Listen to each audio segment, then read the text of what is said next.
uh, 10 theories in crime tree. First is Marxism.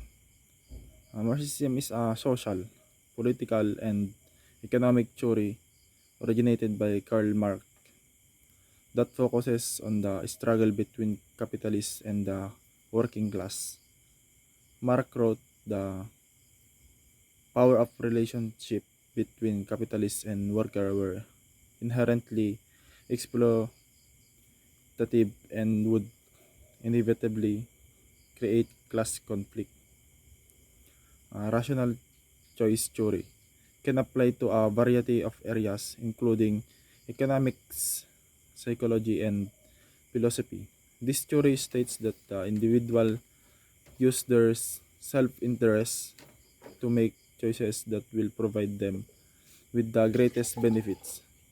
People weigh their option and make the choice they think will serve them best.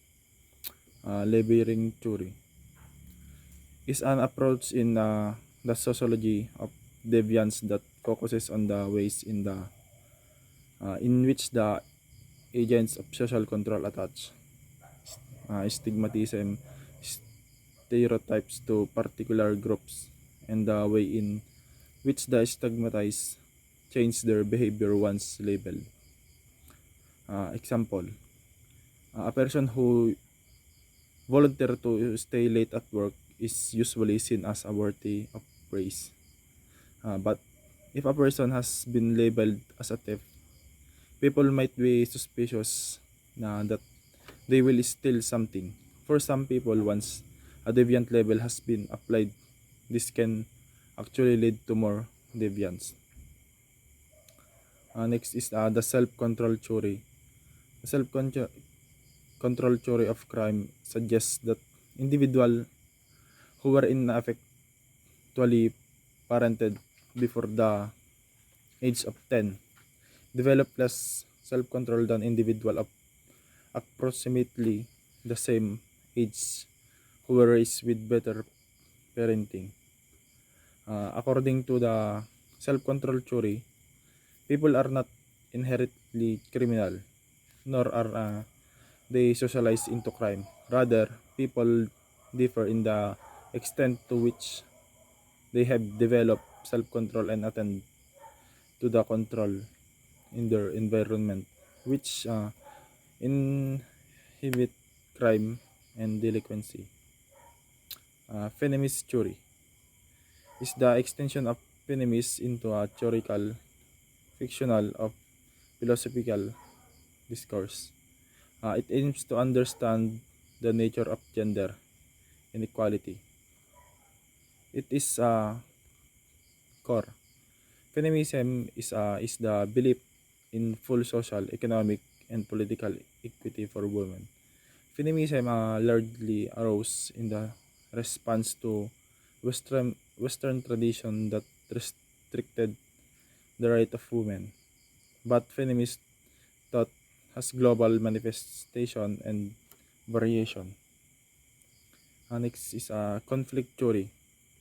Is a general term covering a number of sociological approaches which oppose functionalism and which share uh,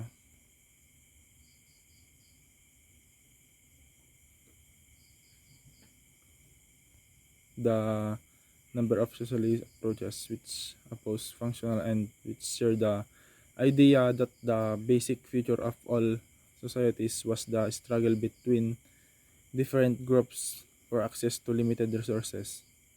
Example of conflict theory include pay inequalities between groups and inequalities in the justice of educational system of government. Next is demonological theory.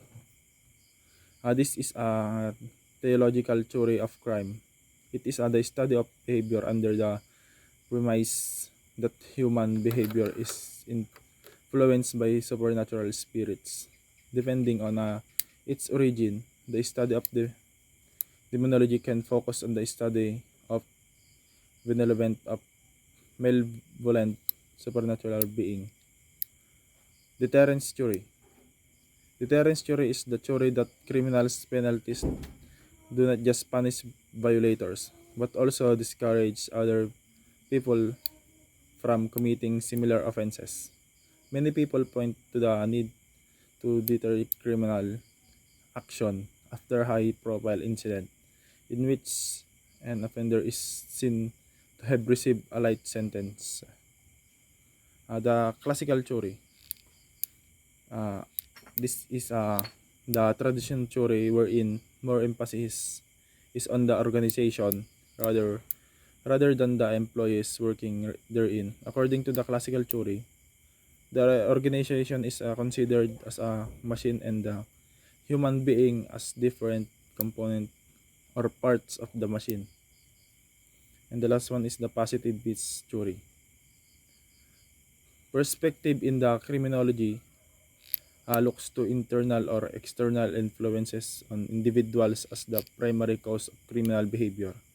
Most attempt to explain crime over the last century have examined social factor as excuses.